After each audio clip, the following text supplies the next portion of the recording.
What is good, YouTube? Quinn Wade basketball analysis coming to y'all with that instant analysis on Analysis Playground. We're going to talk about the Toronto Raptors losing to the Golden State Warriors. I feel like this was a pretty solid game. The Warriors are in the need of winning a couple games in a row. They didn't have Andrew Wiggins today, which was unfortunate, but it happens. This team has been dealing with injuries like every other team. They've been low management. They're a team that's older. They're still trying to find ways to win and pull out games like they have done throughout their championship run, even last year. And you got to give credit to Steph and Clay. The Splash Brothers are keeping this team alive. They're having big games and big nights each and every game, and it's needed. This is a team in the foundation that they've been built around before they even have Draymond, and Draymond has been better. His defense has been great. His passing has been great. His rebounding has been great. And he has been setting good screens. Same with Kevon Looney, who started tonight. He gave them solid rebounds. He gave them solid defense. He did foul out because he got some ticky-tack and some over-aggression going on. But I feel like Poole didn't have the game that he needed to have tonight, and they still was able to pull it out because Steph and Clay and DiVincenzo was pretty good. And you got to add Kuminga. This guy was getting to the basket, cutting, hitting his three because people gave him space and room, and he let the thing fly. And it was just good to see.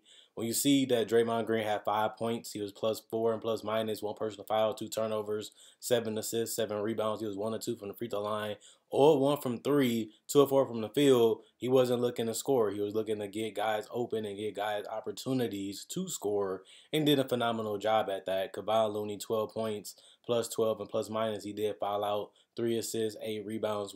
One of them was offensive, all 2 from the free throw line, 6 or 7 from the field. He just focused on getting layups, getting dunks, and going up strong and finishing. Steph Curry was obliterating the defense tonight. 35 points, +13 and plus minus. 1 personal foul, 3 turnovers, 2 steals, 11 assists, so 30 and 10. 7 rebounds, 5 of 5 from the free throw line, 4 or 8 from 3. He took some easy ones, he took some tough ones, but he was able to make 50% of them. 13 to 21 from the field. He was able to get to the basket, miss some layups in there, some easy ones too, but he was able to have a dominant game other than that. Klay Thompson took a bunch of shots. He's more aggressive. He's looking for a shot, even if he misses it. But you gotta love the fact that Klay has his confidence through a roof right now. He looks like a better version of the Klay last year. Last year, you didn't really know what you was gonna get out of Klay, and you were just happy to see him healthy and playing. Now he looks like an all-star caliber player again this last month stretch.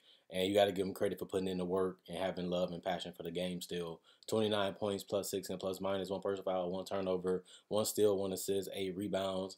One of them was offensive, 1 1 from the free throw line, 6 of 14 from the field, 11 to 24 from the field, 6 of 14 from 3, I should say. Jordan Poole, 9 points, -13 and plus minus, 4 personal foul, 3 turnovers, 2 assists, 2 rebounds, 1 of 3 from the 3-point line, 4 8 from the field.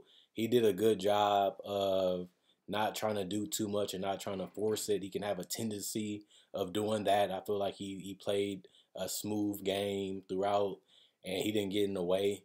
Kuminga, 15 points, +9 and plus minus, 3 personal foul, 2 turnovers, 1 block, 2 assists, 1 or 2 from the free throw line, 4 or 6 from the 3-point line, 5 or 7 from the field. You rarely see Kuminga shoot this well from the perimeter, but he did get some inside touches and was able to finish. Green, 10 points, -1 and plus minus, 1 personal foul, 6 rebounds, 2 of them was offensive, 3 or 3 from the free throw line, 1 or 3 from the 3-point line, 3 or 5 from the field. Just good to see him healthy. He can be a solid contributor for them. He just got to stay healthy and be able to be on the court. Anthony Lamb, 2 points, +6 and plus minus, 3 assists, 2 rebounds, 0 or 3 from the 3-point line, 1 or 4 from the field. Didn't really play that many minutes. Didn't have a chance to turn around his bad shooting game, but they didn't really need him to do much tonight because they was hot all night. Dante DiVincenzo, 12 points, +24 and plus minus, 1 personal foul, 1 turnover, 2 assists. He did have, 2 steals, 11 assists. He did have a great game facilitating, breaking down the defense, looking over the top of the defense, making the right play and the right decisions. I feel like this is one of his better games overall this season, and he has been good the last 2 months to me. One of them was offensive rebound, 2 of 5 from three. He hit a big three that they needed him to make, and he was able to come through like he has done the last month stretch too. You can say actually the last 2 months he has really been a huge player for them off the bench, especially since Jordan Poole has been starting. He also was 5 of 10 from the field. That's 50%. Wiggins did not play. James the Giant Wiseman did not play. It was the coach's decision. They did shoot 55% from the field and 41% from three. That's just tough to beat a team that shoots that hot throughout the whole game, including the tough shots that scattered in throughout the game. 43 rebounds, 40 assists, 5 steals, 1 block, 12 turnovers, 18 personal fouls, and 129 points. The Raptors fall to 22-28. They're 7-16 away from Toronto. Golden State improved to 19-6 at home. They're 25-24, so now they're above 500. Toronto did get off to a good start, 36 points to 34 points over Golden State. They fell down and trailed after the second quarter, 29-26, in favor of Golden State. That was a 1 point lead going into halftime, and then Golden State was able to continue to run it all night on the defense of the Raptors. The Raptors couldn't stop penetration. They couldn't stop easy opportunities, even from the three-point line. And then the Raptors just couldn't outscore and make stops enough to make a run to get the lead back. As in the third quarter, they got outscored 35-32, and even in the fourth quarter, they kind of ran out of gas. They didn't have nobody to go to or feature to get buckets, and Golden State just kept on scoring easily, 31-23 in the fourth quarter. You had Pascal Siakam. He had a lot of misses tonight, and a lot of them was easy opportunities. 21 points, -7 and plus minus, 4 personal foul, 3 assists, 7 rebounds. 2 of the rebounds was offensive. 4 of 5 from the free throw line, 1 of 6 from the 3 point line, 8 of 26 from the field. He had some hook shots, he had some push shots. He was in the paint. He had some mid-range shots that just couldn't go, even if it was wide open, even if it was close to the basket. You can say he rushed it. He tried to force it, was trying to look for shots, and he just couldn't make them tonight. And it was just unfortunate because if he makes half of them, then he probably look at the Raptors winning this game. 26 shots is a lot of attempts. It was the most on the team today, and he had the most misses out of everybody. Everybody else played pretty well outside of OG, who only had 1 point, which is ridiculous. +7 and plus minus, 1 steal, 1 assist, 1 of 2 from the free throw line. That was his only 1 point was from the free throw line. He only attempted 1 3 and another field goal, and that was it for him. That's just sad to see. You want to see more out of OG. He was supposed to be a big part of what they did, and he hasn't really came through for them just yet. And he hasn't really grown offensively either. He looks like he's having a down year. Scotty Barnes had a careless turnover in the fourth quarter that really could have pushed the momentum in the favor of the Raptors, who was trying to make a run to steal the game, but he just couldn't come through. And he did have some shots in the paint that he did make, but he just couldn't get it done the whole night. He needed a little bit more help. Same with Fred VanVleet, 24 points plus -2 and plus minus, 4 personal fouls, 2 turnovers, 2 blocks, 5 assists, 6 rebounds, 4 of 5 from the free throw line, 2 of 3 from the 3 point line, 9 of 15 from the field. I feel like he had a great game. Fred VanVleet was shooting the ball from all over the place and was knocking them down. He was 5 of 10 from three and 11 of 20 from the field, was even getting to the paint, was finding people in transition and semi-transition and in the half court. He had 20 and 10, 28 points, 10 assists, -10 and plus minus, 4 personal foul, 5 turnovers, 1 block, 1 steal, 4 rebounds, 1 of 1 from the free throw line. And he just had a great game and was very, open-minded how he wanted to take his shots and was able to knock them down. And he even had turned down some shots to get better shots for his teammates and had the ability to, take the open shots when they was open and knock them down too. And that's important for flow of the game. Gary Trent, 17 points, -14 and plus minus, 2 assists, 4 rebounds. One of them was offensive, 3 of 7 from the 3 point line, 7 of 14 from the field. He really kept them afloat with his ability to knock down the mid range and the 3 point shots. He really was looking for his shots, and he was able to come through for them. 50% from the field is pretty impressive for him. He really became one of their better players because they need offense, they need shooting, they need somebody that can play off the ball too and be a threat at the 3 point line. I feel like he has been able to do that all season. Young, 2 points, -12, and plus minus one personal foul, one steal, one assist, two rebounds. One of was offensive, all one from the 3 point line, one or two from the field. Chris Boucher, 7 points, -16, and plus minus, one turnover, one block, one steal, 9 rebounds.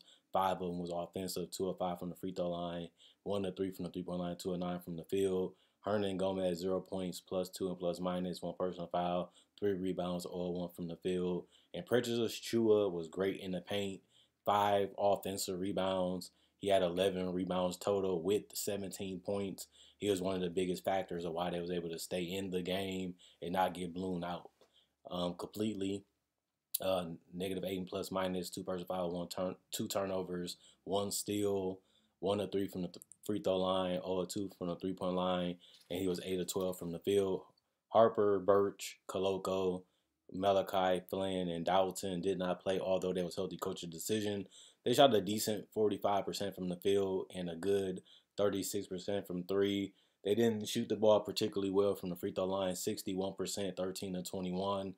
They did grab 46 rebounds, 24 assists, 5 steals. They had 4 blocks, 10 turnovers, and 17 personal fouls, but they did get 117 points, although their best player did struggle. And that was the game. If Siakam was more of a force in the paint, maybe they win this game. But they contested it. They kept them at bay. They made him shoot over the top. They made him rush and get him uncomfortable, and he just couldn't deliver other in those conditions. And then you look at the fact that everybody else stepped up and held their weight. Siakam just couldn't get it done tonight. Good defense by Draymond and Kavan. Good offense by Clay and Steph. And it's sad to see Wiggins out again. We need to see him healthy because the only way they're going to win a championship, they're going to need Wiggins to be a two-way player for them, a guy that can switch and guard multiple positions, be a klepto type of guy, and be a bucket getter and slash pseudo ball handler. They need him. He's been an integral part of what they've been doing and what they've been trying to do.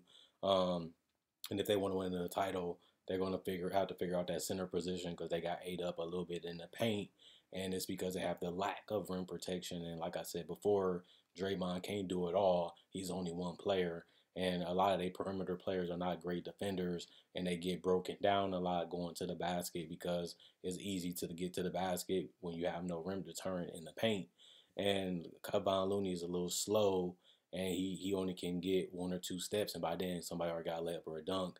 And sometimes some bigs can stretch the floor, so he can't even defend the paint anyway. And Draymond is a little older. He's good with his hands, but he still got to be in position to do those things for it to be able to work out for him. But, they still try. They still got it done. And this is a good win for Golden State. Now they need to get on a win streak and continue to win at this level because you don't want to become a team that won a title and then became a play-in team the season after. That's just not a good look. You want to have championship goals right at the gate of the season to the ending of the season. And this team had just been up and down, up and down, up and down to the point where you just don't know what you're going to get out of the Warriors. But they have enough talent, they have enough scoring, they have enough shooting, they have the coach to prepare and get them tested and hold them accountable to where they can still be a dangerous team and win it all, especially because they're one move away or two that can really fix this roster, and then they're in the conversation again to get it done as champions. So respect for them getting it done and pulling it out and handling their business. They tough to beat at home. Only 6 teams have done it, and now they got to learn how to win on the road because that's part of being in the playoffs. If you come as a bottom seed, you don't have home court advantage. So that has been their biggest weakness. And that's going to be something that they're going to have to start proving that they can do, especially against the elite teams, because you're going to have to do that in the playoffs because every team will be that after the second round. And I think that it's going to be tough to beat the best teams if you're a lower seed because that's what you have to do if you win the play-in tournament, which they're in position to do, or even if you're a 5 or 6 seed, you won't have home court advantage against a contender, and then you still have to win on the road, something that they haven't been able to do. But, that's the situation that they put themselves in. They have to blame themselves. You have to point the finger at them, and they have to figure it out as an organization and get on the same page of doing that. But I still love what I be seeing out them from some games, and I still feel like they can get it done again. It's just about getting the right personnel and getting healthy, and then making sure all your cards are full in when it matters the most, and that's NBA playoff time. which is honestly not that far from now. So other than that, comment, like, subscribe, and share. Hit the notification bell. Check out my podcast. Check out my Facebook page in the description, and like on Facebook, and continue to like the videos. And thanks for all the support. See you guys tomorrow on Saturday.